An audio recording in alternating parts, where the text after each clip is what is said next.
নমস্কার বন্ধুরা, আমি অজয় সরকার আবারও চলে এসেছি আপনাদের মাঝে নতুন আরেকটি ভিডিও নিয়ে। আশা করি আপনারা সকলে অনেক ভালো আছেন। আপনাদের আশীর্বাদে আমিও অনেক ভালো আছি। আপনারা সকলেই জানেন আজকে হিন্দু ধর্মের অন্যতম দেবতা সূর্যদেবের পূজা।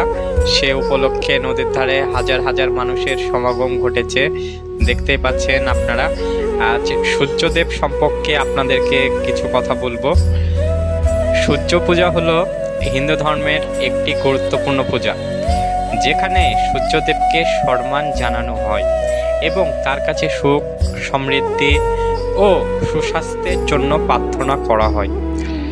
এই পূজায় সাধারণত রবিবার বিশেষ গুরুত্ব পায় এবং মন্ত্র জপ, অঘ্র প্রদান ও যোগব্যায়ামের মাধ্যমে সূর্যের শক্তি ও আশীর্বাদ লাভ করা যায়।